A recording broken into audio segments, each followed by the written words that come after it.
طنز اور تنقید کو کیسے برداشت کیا جا سکتا ہے؟ ایسے وقت میں خود کو پرسکون کیسے رکھا جائے؟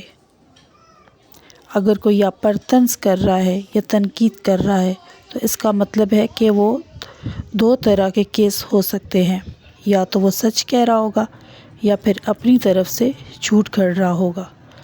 اب اگر وہ سچ بول رہا ہے تو وہ بری باتیں آپ کے اندر موجود ہیں، تو آپ کو اس پر اپنا موڈ خراب کرنے یا غصہ کرنے کے بجائے اس کی باتوں کو غور سے سن کے اپنی خرابیوں کو ٹھیک کرنے کی کوشش کرنی چاہیے۔ یوں وہ آپ کا محسن ہے جو آپ کی خرابیوں کی نشاندہی کر رہا ہے، اور آپ کو اس نشاندہی سے فائدہ حاصل کرنا چاہیے۔ اور دوسرا کیس یہ ہو سکتا ہے کہ وہ جھوٹ بول رہا ہے، یعنی جو برا بھلا کہہ رہا ہے وہ حقیقت میں آپ کے اندر نہیں ہے۔ ایسی صورت میں وہ یہی چاہ رہا ہوگا کہ آپ کو تنگ کرے، آپ کو غصہ دلائے۔ اگر وہ جھوٹا ہے تو اس کی وجہ سے غصہ کیوں کرنا؟ اگر وہ جھوٹا ہے تو آپ اپنا ذہنی سکون کیوں خراب کریں؟ وہ سچا ہو یا جھوٹا، دونوں صورتوں میں آپ کو اپنا ذہنی سکون خراب کرنے کی کوئی ضرورت نہیں ہے۔ حقیقی آزادی یہ ہے کہ آپ کا ذہن ہر خطرے سے پاک ہو، ذہن میں ایک سکون اور بے خوفی کی کیفیت ہو، اسے کسی بھی مصیبت، آفت اور خاص طور پر لوگوں کی رائے کا خوف نہ ہو۔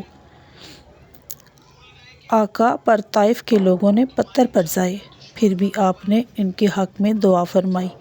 اس سے ہمیں واضح سبق ملتا ہے کہ مشکلات، طنز اور تنقید کے وقت میں بھی ہمیں اپنے ذہنی سکون کو قائم رکھنا چاہیے۔ ایک بات طے ہے کہ آپ تنقید سے بچ نہیں سکتے، کیونکہ یہ اٹل حقیقت ہے۔ اصل بات یہ نہیں کہ آپ نے تنقید سے بچنا ہے، اصل بات یہ ہے کہ آپ نے خود کو مضبوط اور نڈر بنانا ہے۔ آپ کا ذہنی رویہ اتنا بے خوف ہونا چاہیے کہ آپ کی آنکھوں سے بے خوفی جھلکتی ہو، آنکھوں سے اندر کا حال جانا جا سکتا ہو، آنکھوں سے اندازہ ہو سکتا ہے کہ اس شخص کے اندر ایک چیتے جتنا جگر ہے۔ اس لیے اگر ایک یا ایک سے زیادہ لوگ بھی آپ کے خلاف ہو جائیں، آپ پر طنز کریں یا تنقید کا نشانہ بنائیں، تو ان کی وجہ سے اپنا ذہنی سکون خراب نہ کریں۔